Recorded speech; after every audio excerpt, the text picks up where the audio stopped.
data. For your individual project, one of the things that you're going to be developing in the next weeks is an interview guide for the interviews that you're doing in your project. An interview guide typically has a description of the overall research exercise written for the lay person. So this is a version of your purpose statement and everything written for participants, not for journal editors or your dissertation advisor. And it also includes how the information is going to be handled. Who are you going to tell? Are you going to use names? Are you going to share personal information? Typically not, and that's where you can clarify exactly how you're going to handle the data and protect the person's privacy. You do that as a prelude to getting their informed consent.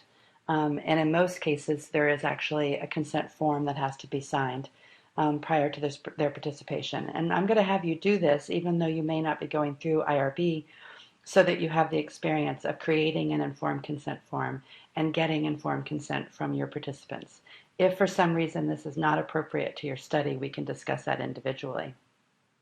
Your guide will also then have the open-ended questions that you plan to ask, and you'll have thought through really carefully how you're going to frame your questions so that you don't suffer from being awkward or forgetting, or so that you can really guide and steer the interview exactly in the direction you want to go.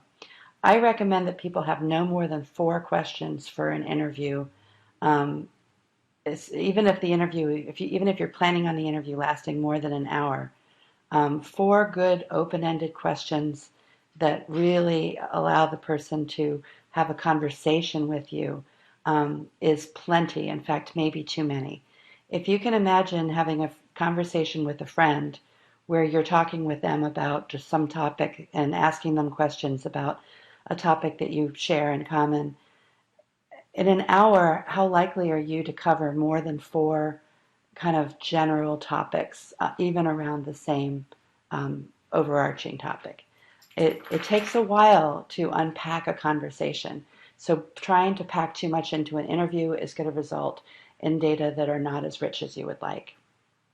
That said, for each question or for each area, you should have instructions to yourself, reminders to yourself about follow-up ideas, things that you might ask the person to do if they're having a hard time answering the question, or if they seem to be struggling to talk with you. Things like, can you give me an example of that?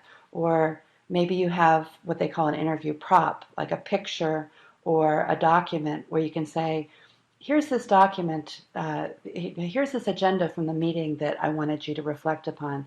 Can you walk me through how this meeting went? Something like that. Interview props, those kinds of things. Making sure that you've written out what your goal is for each of the questions you've chosen, and things to remember about those goals. If you write all that out, it may be in your interview guide, you might summarize those goals. But you'll have it in front of you so that as you're doing the interview, if you get off track, you can glance at your goals and it'll help you come back to where you want to go. If you are applying to IRB, you will need to attach an interview guide along with your consent form to your application. Another thing I would like you to do or to think about doing is to do a pilot interview for your individual project once you've figured out the interview guide and everything. And you might want to practice on another classmate in our class, so that or if you can find someone who's not in your participants that you've selected, to try it out so that you can practice the interview before you have one of your carefully selected participants in front of you. Then unpack that experience. Don't just do it, but do it and then reflect upon it. Figure out what you need to change in your protocol. Document why you made those changes, because you can put that into your methodology later. And be careful about where you have questions that ended up being closed or open. So if you asked a question that had a yes/no answer, or a numerical question like how long have you been driving from the video that you'll watch, the person might say, I've been driving for 15 years. So that those kinds of questions stop short, and you want to try to make sure that you're getting emic, experiential, tell me about it, explain to me, how did it feel, those kinds of things. Um, Look at how some of your questions might be answerable in a quick survey or questionnaire. It's okay to maybe do a short demographic questionnaire at the beginning of your study, at the beginning of the interview, to cover some of the basic information that you need from the person that you couldn't get prior to selection, um, and then move into your interview protocol. So think about whether that's something that you need to do. And then finally go back and adjust your interview guide to capitalize on all the possibilities of actually being with the person face to face. Think about, is there anything that you can do in advance of the interview, in preparation, that you can get out of the way so that your face to face time is capitalized upon. A few tips in general. You need enough time to really have a conversation with a person. At least an hour is typically a good conversational space.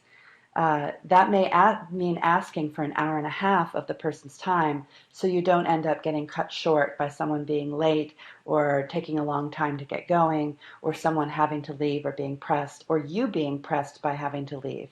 So be careful about scheduling. Again, when you do the interview, explain your research, even if you've explained it before, and make sure that you're going through the ethical questions that you need to do, including informed consent. Audio tape the interview if at all possible. In some cases, this isn't practical, but I'm actually going to require this of you for your individual projects, that you do audio taped interviews. And then make sure that you follow up and thank your participant, and even do so again afterwards, as Maxwell cites one of his students saying, the interview isn't over until you've sent the thank you note.